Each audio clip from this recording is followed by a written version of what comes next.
Hello, everybody, and welcome back to another episode of The Guys Who Stare at Stats. Cade Kennedy with you alongside Tyler Riggs. Folks, we have made it to the college football playoff quarterfinal round. It's hard to think that, 2024 finally about to come to an end.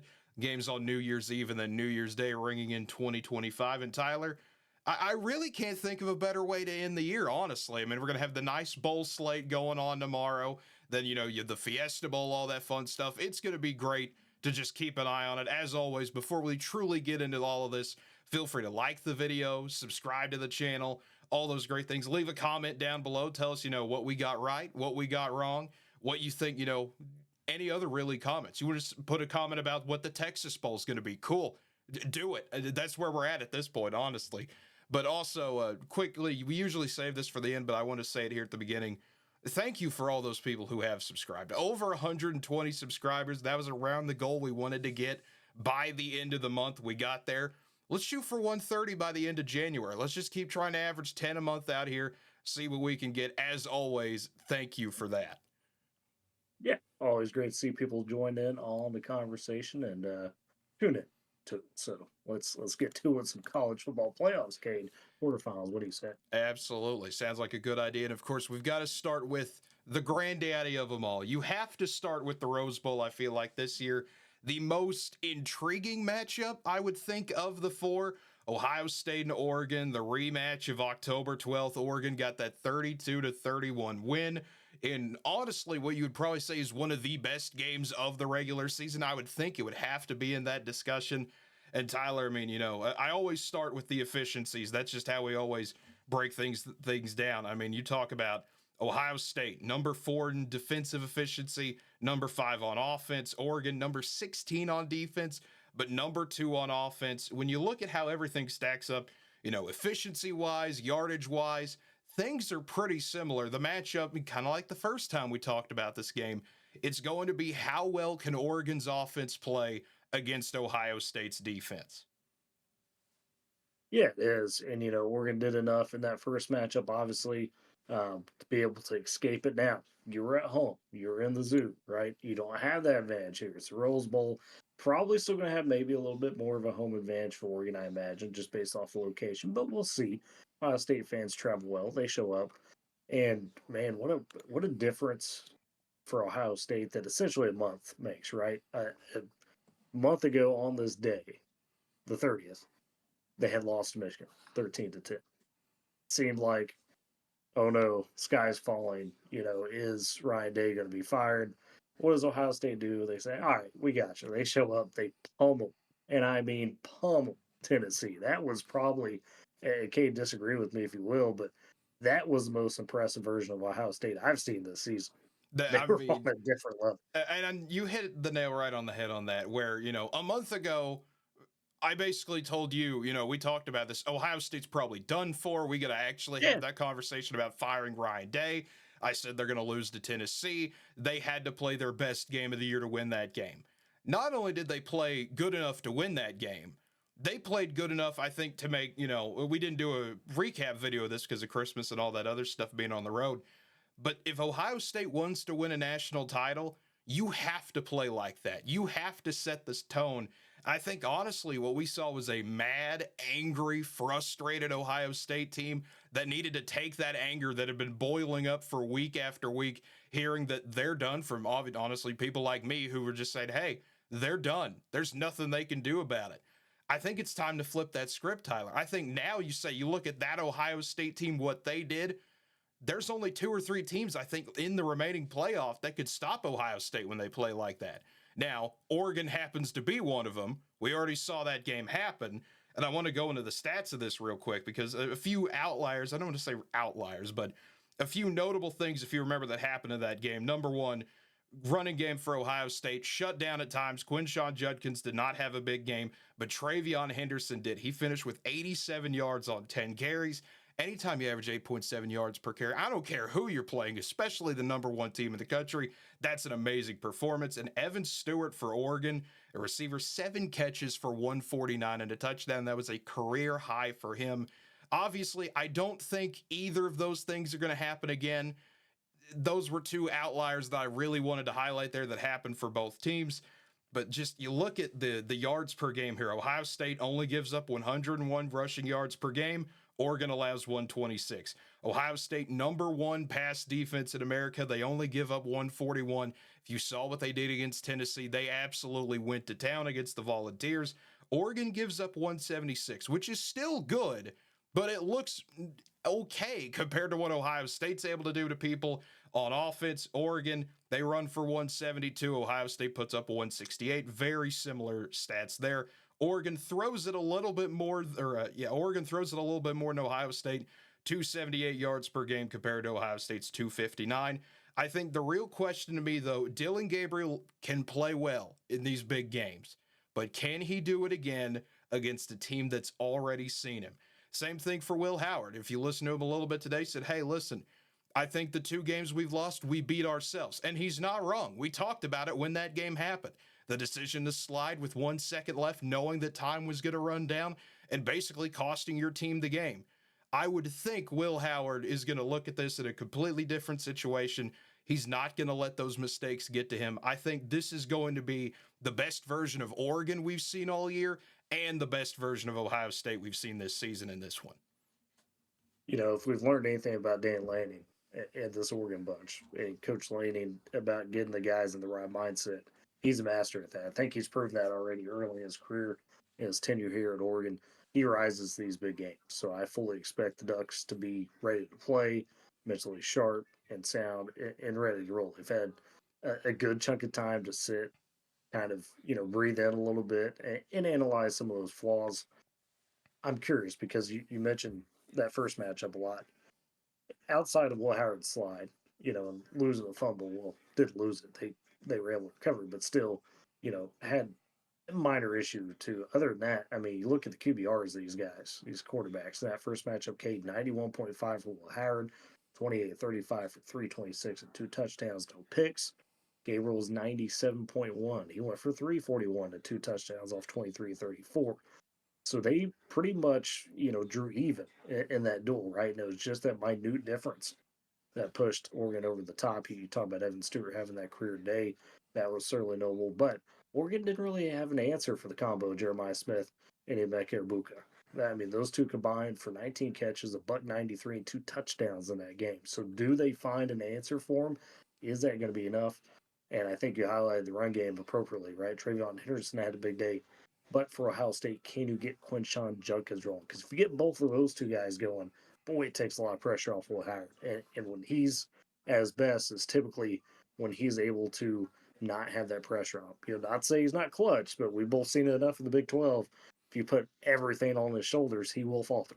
And he's done it plenty of times. So if you can make it easier on him, that could be your path to victory for Ohio State. This Oregon team, every time we think that they might trip up, they don't. You go back to early season where they didn't look great against Idaho, got past Boise State, and then from there they just did nothing but win, right? And for the most part, dominate. That Wisconsin game went great, but man, it's a tough one, Kay. This is probably the most intriguing matchup, if not, the Georgia Notre Dame game. But I want to say, I know Ohio State's favored, but I feel like Oregon is going to answer all those doubts and prove why they are the number 1 team in the country. Yeah, and this is one of those that Ohio State 2.5 point favorite, like you mentioned.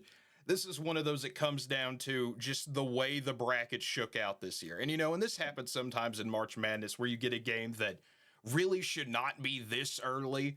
Some people, this has the feeling of it could be a national championship game. Honestly, you could put these two in it and say that's the national championship. I believe it this season. These are 2 of the best teams.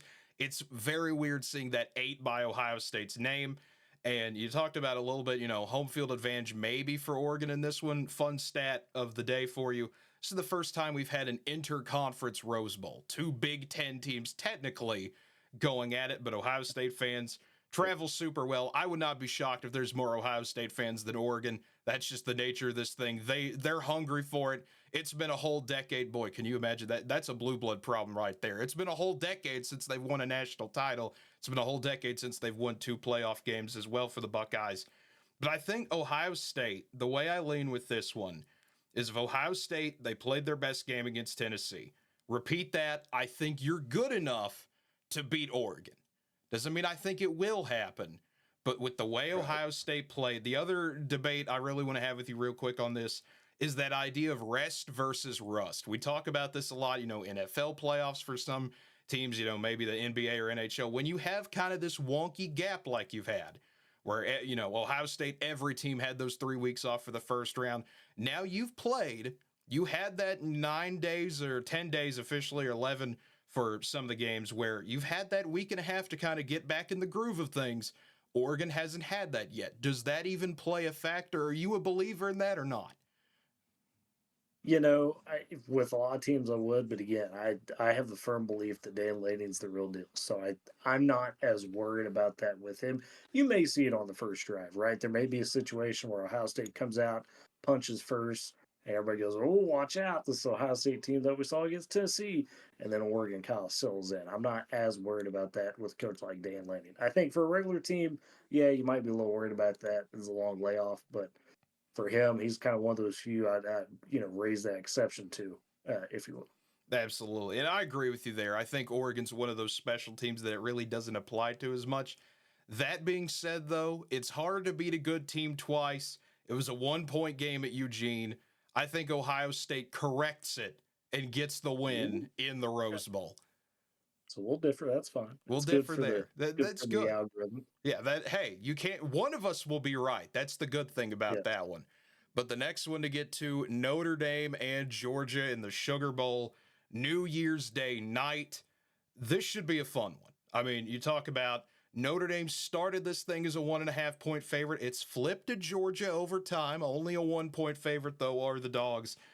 And Tyler, I mean, I have to say this every time we talk about Notre Dame. This is not the Notre Dame team that lost to Northern Illinois. I know some people still like to say that, and yes, it is a very weird loss. It will be remembered as one of the weirdest upsets probably in a long time. But Notre Dame, ever since that game, they've been the most efficient team in the country. Number 2 on defense, number 11 on offense. Georgia, number 6 offensive efficiency, but only number 17 on defense. That feels a little bit weird for a Kirby Smart team to not be that efficient. But Notre Dame, what has Notre Dame done well all season? If you watch the Indiana game, you know this.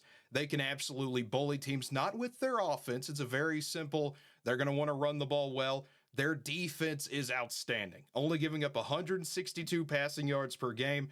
And for Notre Dame, when it comes to that offense, Riley Leonard at quarterback, Jeremiah Love at running back. Those are the two guys you really need to know for the Irish. Notre Dame, an amazing rushing attack, 222 on the ground. That's what they usually put up, only 197 through the air. Georgia, for instance, only gives up 128 on the ground, but gives up 209 through the air. I'm a little intrigued to see how that balances out a bit. But Tyler, I think you'll agree with me on this. The whole game is going to come down to Gunnar Stockton for Georgia.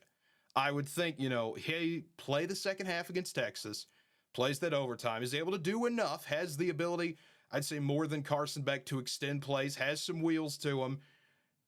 It's going to come down to him. And it's kind of unfair to say with how good Georgia still is on defense. There's still no slouch there. It's a Kirby Smart team. They're going to have a good defense. But I think if Notre Dame can get to Gunnar Stockton, they can win this game. If he goes out and plays well, gives Notre Dame some fits, Georgia has the opportunity not to roll, but to win comfortably. Maybe a 10-point win, something like that. Yeah, and I think you're spot on with it being down to Gunnar Stockton. We saw him in limited action, and folks, I can't stress enough. It's very hard to come in middle of the game when the starter goes down, and you got to go out and win the game, and arguably the biggest moment of your career. Now, was he perfect? No, but he went and got it done. So I'm curious to see what he does with extended time, extended reps, if you will, to really settle in. Because we know Kirby Smart, hey, the man's top dog for a reason, right? Now that Nick Saban's retired, he's the guy. And when it comes to that, you're going to have a coaching edge over Marcus Freeman. No offense to Marcus Freeman. He's done a really good job this year helping Notre Dame recover from that Northern Illinois loss. But at the end of the day, I'm curious to see if Notre Dame can be as suffocating as they were against Indiana. Because the final score, if you just look at it, 27-17 win isn't impressive. But as you're kind of talking about, Cade, they dominated that game.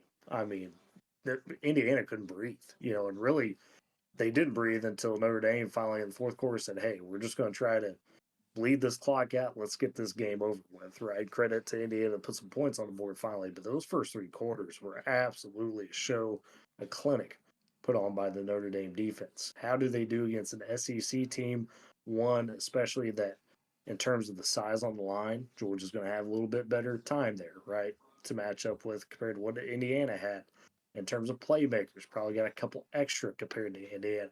So I think this is going to be a fantastic heavyweight bout. And I can understand why the line's flipping. I mean, a lot of people look at Georgia and they say, hey, the rest of the team now realizes they've got to step up around Gunner Stockton. You know, you want to take some of that weight off his shoulders. So you might see a bit more of a spirited effort when it comes to that defense, that running game, Trevor Etienne, those guys.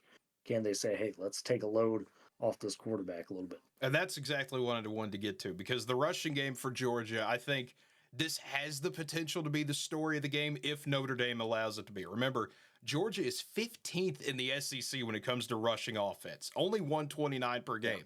Only team they've been better than is LSU. That's because Carson Beck has been more of a gunslinger at times, some games more than others with those multiple interceptions. And that's kind of one of the interesting things that comes back to me in this game, where you only have that half of film really on Gunner Stockton in a big game situation. If he's as crazy as this might sound, Tyler, if you remember Ohio State's run 10 years ago, where it's the, right. you get down to Cardale Jones, that kind of unknown factor where, hey, he might be better than Carson Beck. We don't know. He's a talented kid. If he doesn't throw 3 picks a game like Beck did in some clutch moments, that could help Georgia a lot. Just kind of that, Stetson Bennett type of not going to make the biggest play, but not going to make a bad play. Georgia has that potential to, I think if they get past Notre Dame, they make the national championship. I think that's fair to say. That kind of spoils my pick for when we talk about this later on, but I have no problem saying that here. Georgia, though, the receiving core is going to have to step up. Whether it be Arian Smith, Dominic Lovett, Dylan Bell, someone is going to have to make a big play for Georgia to win this thing. It cannot just be Gunner Stockton fending for his life out there. And I don't think it will be. Someone will make a big play for Georgia. It's absolutely going to happen. It's in the Superdome. It's at New Orleans being the Sugar Bowl. They are going to have the home field advantage. It is basically what you like to call an SEC type venue, being down there in a friendly territory.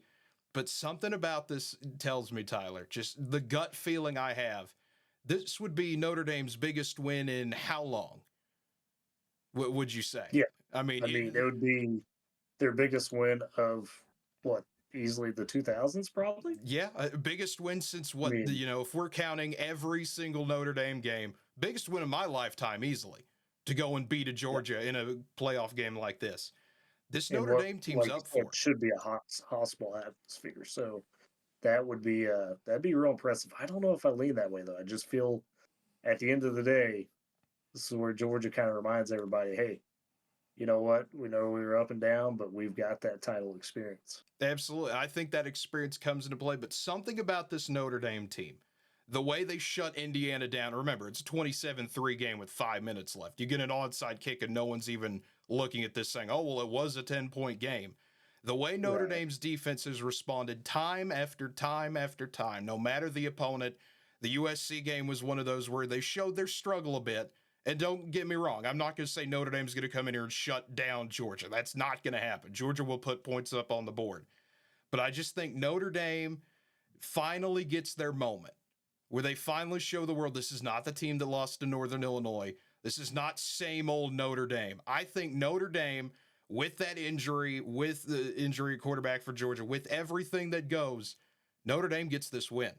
I truly think that's what's going to happen. I think Notre Dame shocks the world and gets their biggest win in a long time. I can't say I'm surprised because we've both been very highly, we tried to warn people, that, hey, this Notre Dame team, like you said, is not the one that lost to Northern Illinois. I think this is where the magic kind of runs out. So we're going to split it again. I'm taking Georgia here. There we go. Hey, that's good. We're one of us. Well, I'm not going to say one of us. There's a very funny chance we're 1-1 coming out of this, and that would be funny. Oh, absolutely. But we'll see. I think we might. I don't know. Are we going to split 3 for 3 on the next one, though? Going to the Fiesta Bowl on New Year's Eve. Some people are going to be out at their parties. If you're a real one, you're going to be watching the Fiesta Bowl. Boise State does not lose these type of games. It's going to be a fun one, but Penn State an 11-point favorite, though, Tyler. Yeah, but I mean, can you blame them? That was an impressive one they had, right? One of those many uh, first round games that was just like, wow, this is actually happening. So, and SMU we thought was pretty solid team, a little undersold. And talk about dominating Penn State the entire way. I mean, it Absolutely. was an absolutely brutal game. So I could kind of see why. Yeah, and I mean that's where I'm at on this one. I mean, you look at it, Penn State number 5 in offensive efficiency, number 12 on the defensive side of things. Boise State number 10 on offense, but number 35 down there on defensive efficiency. Penn State, I've talked about it how many times now. You're going to keep hearing me talk about it until they get eliminated. What they do so well is control the line of scrimmage. They're just absolutely dominant at it. When you run for over 200, give up around 100, I'm excited to see Ashton Genty versus that defensive front for Penn State. And I mean, that's kind of unfair to Boise State's offensive line to say that. But Penn State, if they start putting 7, 8, 9, which you have to do sometimes to stop Genty, and this is going to be the best test for Boise since that Oregon game, I'm excited to see how that matchup is because that's the game. In a nutshell, that is going to be the game. Can Ashton Genty get through that first line of Penn State's defense? I'll go a step further. Not only is this the best challenge that Boise State's seen, from an offensive line versus defensive line perspective since that Oregon game, this is the best challenge they'll see all year. I think this Penn State front seven is that good defensively. They are phenomenal. You got a guy like Abdul Carter who's just an absolute beast. They've got it seems like 3 or 4 deep, at those positions that could just all make plays. Um, yeah, the key for Boise is can you have any success early against that front seven? Because everybody knows the ball is going to Ashton Genty. Can he do enough? Can your line do enough to be able to get Penn State so bought in to stop Genty that you could actually hit a couple of passes over the top? Because that's what it's going to take. Yeah, and the way I see this kind of flipping things around, what does Penn State need to do? Boise State gives up 247 passing yards a game. It is one of the worst in the Mountain West. Drew Aller to Tyler Warren, you're going to see that over and over and over. Maybe get Nick Singleton involved. Penn State likes to drag him out, put him as a receiver sometimes. There's that ability there. Boise does do a good job at containing the run for the most part, but kind of like we talked about last week with some of those teams, is that a deceiving stat because they play in the Mountain West? And I hate saying that. That's not a fun thing to say, but that is a point you have to mention in these types of games. And like you said, I agree with Maddox Madsen, the wide receiver core of Cameron Camper, Latrell Caples, and even tight end Matt Lauder. That's going to have to be a big deal for Boise State. If Genty starts to get shut down, you're going to have to rely on those guys to make plays. If that can't go, we're going to be looking at a smackdown. And like we kind of joked about the last time we did one of these videos, I'm sure everyone will react accordingly if Boise State gets beaten up in this game. No one on a social media will overreact and say that we need to reduce the playoff or ban group of 5 teams from the playoffs. No one will ever say that. No, not possible. But no, for Penn State, in my mind, as great as the rushing attack is, you touched on it, the passing game. Drew Aller, he's got to show some of that pro potential flash that people have been hyping him up to be, right? He's coming back next year. We know that. Probably a smart decision. But he's got to really show that, hey, I am that guy. He's only had 2 games this season, Cade, where he's gone over 250 yards passing. That was against USC in that overtime thriller in October. He went for 391. There were 3 picks in that game. And then against Kent State when they blew them out 56-0 in September, he went for 309 in that game off just 17 completions. Other than that, he hadn't eclipsed that 250-yard mark. He's had some efficient days. You go to the Purdue game, 17-19, 247, 3 touchdowns. Against Oregon was shaky a bit, right? Against SMU, didn't really need him to do anything. He was 13-22 there for $127. So can Drew Aller be that guy, and can Tyler Warren continue to show why he is an absolute unit at tight end? That's what it's got to come down to for Penn State. And for Penn State, I think that's what they do in this game. One quick thing defensively, Abdul Carter, you already mentioned him, beast on the defensive Oh, line. He'll have God, a field day, I he's think. amazing. Kobe King at linebacker, you talk about another phenomenal defensive guy for Penn State. I think this is the day where Penn State has their field day. If they recognize what everyone else has already figured out, which everyone, it's not a well kept secret or anything.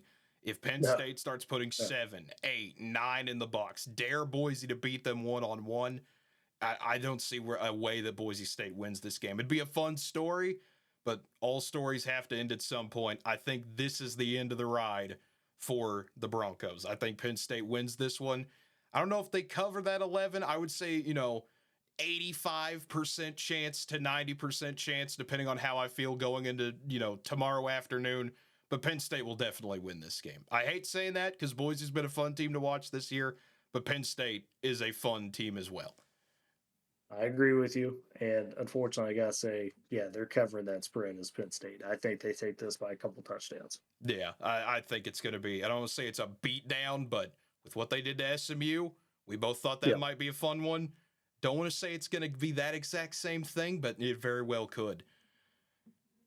But one final game to get to, Tyler, and that is the Peach Bowl in Atlanta, where Texas will not have Bevo, unfortunately for Texas fans. Sad for them. But they do have a 13-point favorite against Arizona State. That is the positive for Texas fans. You're in a good position if you're Texas. You're coming off probably your best offensive performance in a while against Clemson. I think it's very easy to say that. That's a tough Clemson team, kind of talked about. They had the ability to hang around, and they did hang around. Texas showed the mark of a good team, putting someone away when you absolutely have to. That's what the Horns did. Texas, the most efficient defense in the country. Offense is number 17 when it comes to efficiency. Arizona State number 7 when it comes to that same metric, but their defense is down at number 30.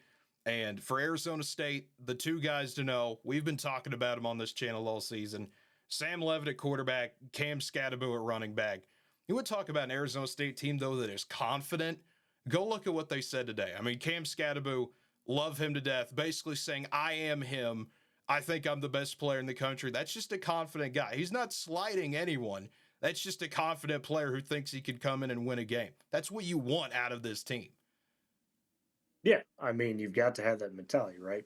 They know they're the underdogs. They know nobody's giving them the chance.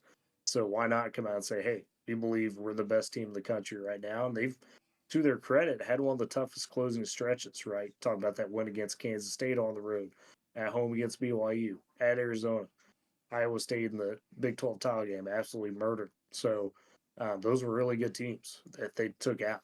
And I tell you what, this Arizona State team, they will go as Cam Scatterbo goes. So if they could get him out early, Cade, and establish, him getting in a groove, which is going to be tough to do because that Texas defense is nasty. It's arguably the best Texas defense I've seen in the 2000s from top to bottom. They're legit. So can you get some success with Cam Scatterbo early, take some of that pressure off Sam Levitt, who is having a great season, a freshman, a redshirt freshman, but this is a big spot for him. This is the biggest game of his life, and you want to make it a little easier on him if you can. And obviously, if Scatterbo could get rolling early, you get some easy completions, that could go a long way for Arizona State having a really good shot at this. Absolutely. Unfortunately for Arizona State, though, Texas, the second best passing defense in the country, only giving up 157 per game. Horns only give up about 106 on the ground. Cam Scatterbo is going to have his work cut out for him, like you said. He'll have one or two of those runs, as he does every single game, where you just, how did he stay up? How is this man still running? How did he get 25 yards? It makes absolutely no sense, but that's why you love watching him play. But if you're Texas, I think they're going to have a little bit, I don't want to say they're going to struggle, but Arizona State, the best rushing defense in the Big 12, they only give up 117 yards per game. But where they struggle is the passing defense. If Quinn Ewers comes out and plays as well as he did against Clemson, which I think he will, Texas is going to be able to put points up on the board.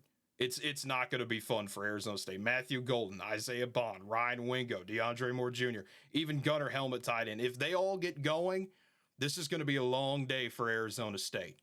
It is going to be, you're going to have to get into a shootout. And Tyler, I do not recommend trying to get in a shootout against some of the most efficient teams in the country on defense. Do not highly recommend that at all. Do not normally recommend that at all. I think Texas is already hard enough to stop with how Arizona State is at times defensively. Some games they're in rhythm. Some games you see them break down a bit more. I think Texas is going to have a field day in this one. They're going to cover, and Texas, I think, gets the job done here in the Peach Bowl. Oh wow! We're in agreement on the Texas win. I don't know if they cover. I think there's some fight in Arizona State that they're going to bring it, but yeah, I mean Texas, they've got a great defense and they do enough offensively and have such a great pool of weapons, right? around Quinn Ewers that they can be really tough to stop without having to do too much. So I think at this point, probably just a little too much for Arizona State. I hope they stick with it. I love Cam Scatterboo. I will be wearing my Arizona State colors tomorrow or for that New Year's Day. So I'm ready. There you go. It'll be a fun game, I feel like, for the most part, though. But it just, this gives the feeling of it's a fun game for a half, and then Texas just starts putting it on them in the third and fourth and pulls away. That's just the vibe check I get from this game personally.